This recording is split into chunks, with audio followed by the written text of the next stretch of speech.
आज की कहानी का शीर्षक है तेनालीराम का न्याय। एक बार नामदेव नामक एक व्यक्ति दरबार में आया और फरियाद करते हुए बोला, अन्नदाता मुझे न्याय चाहिए। अन्नदाता, मेरे मालिक ने मेरा साथ विश्वासघात किया है। पहले तुम अपना परिचय दो और फिर बताओ कि क्या बात है। महाराज ने कहा, मेरा नाम नामदेव है। अन्नदाता, परसों सुबह मेरा मालिक अपने किसी काम से हवेली से निकला। चूंकि धूप बहुत तेज थी इसलिए उसने कहा कि मैं छतरी लेकर उसके साथ चलूं। हम दोनों अभी पंचमुखी शिव मंदिर तक ही पहुंचे थे कि धूल भरी आंधी चलने लगी। हवा इतनी तेज थी कि छतरी तक संभालना भारी पड़ रहा था। मैंने मालिक से प्रार्थना की कि हम मंदिर के पिछवाड़े सायवान के नीचे रुक जाएं। मालिक ने मेरी बात मान ली और हम मंदिर के पिछवाड़े सायवन के नीचे जाकर खड़े हो गए। फिर महाराज, अचानक मेरी नज़र सायवान के कोने में पड़ी लाल रंग की एक थैली पर पड़ी। मालिक से अनुमति लेकर मैंने उस पोटली को उठा लिया। खोला तो उसमें बेर के आकार के 2 हीरे थे। महाराज, उन हीरों से हमारी आंखें चुंधिया गईं। हालांकि मंदिर में पाए जाने के कारण उन हीरों पर राज का अधिकार था, किंतु मेरे मालिक ने कहा कि रामदेव, तुम जुबान बंद रखने का वायदा करो तो ये हीरे हम आपस में बांट देंगे। झूठ नहीं बोलूंगा महाराज, मेरे मन में भी लालच आ गया और मैंने मालिक की बात मान ली। मैं तो अपने ही मालिक की गुलामी से तंग आ चुका था, इसलिए सोचा कि उन हीरो को बेचकर कोई काम धंधा कर लूंगा। मगर हवेली लौटकर मालिक ने मुझे मेरा हिस्सा देने से इनकार कर दिया। मैं 2 दिन तक उसे समझाता बुझाता रहा, मगर वह टस से मस नहीं हुआ। इसीलिए मुझे आपकी शरण में आना पड़ा। हे महामहिम, आप तो साक्षात धर्मराज हैं, अब आप ही मेरा न्याय कीजिए। सम्राट कृष्णदेव राय ने तुरंत नामदेव के मालिक को दरबार में बुलाया और पूछताछ की तो मालिक बोला, महाराज, ये नामदेव एक नंबर का बदमाश है, मक्कार है। महाराज, मेरे पास ईश्वर का दिया सब कुछ है। मैंने हीरे इसे देकर कहा कि जाओ यह राज्य की संपत्ति से राजकोष में जमा करवाओ। ये दोनों हीरे लेकर चला गया। फिर 2 दिन बाद मैंने इससे रसीद मांगी तो यह आनाकानी करने लगा और मेरे धमकाने पर यहाँ चला आया।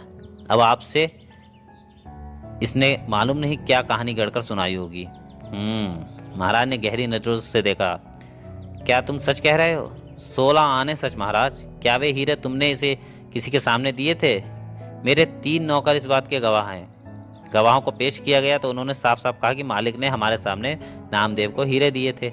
फिर महाराज ने उन सभी को वहां बैठने के आदेश दिया और स्वयं महामंत्री, सेनापति और तेनालीराम आदि के साथ विश्राम कक्ष में चले गए। आपकी क्या राय है मंत्री जी?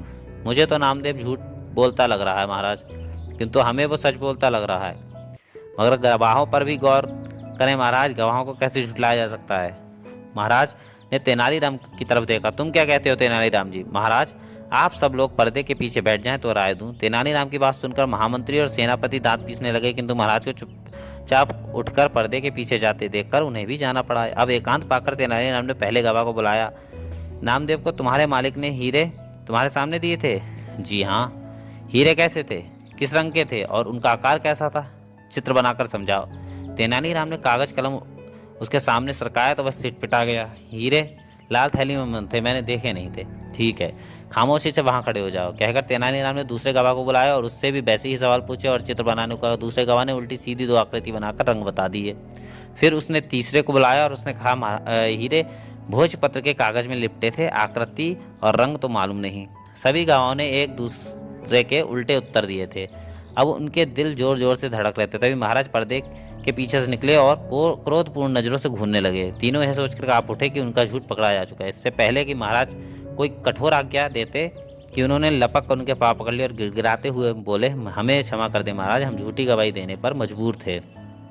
यदि हम ऐसा न करते तो वह मक्कार हमें नौकरी से निकाल देता। अब सब कुछ साफ हो गया था। महाराज दरबार में आ गए, सिर झुकाए। तीनों गवाह भी उनके पीछे पीछे थे। नामदेव के मालिक के देवता कूच कर गए। महाराज ने आदेश दिया, इस धूर्त को गिरफ्तार करके इसके घर की तलाशी ली जाए। हीरे बरामद हो गए। वे बड़े कीमती हीरे थे। महाराज ने हीरे तो जब्त किए ही, मालिक से दंड स्वरूप 10,000 स्वर्ण मुद्राएं नामदेव को दिलवाई तथा 20,000 स्वर्ण मुद्राओं का जुर्माना भी मालिक पर किया। खुशी के मारे नामदेव दरबार में ही महाराज और तेनालीराम की जयकारे लगाने लगा। वास्तव में ही यह सब तेनालीराम की बुद्धि का कमाल था।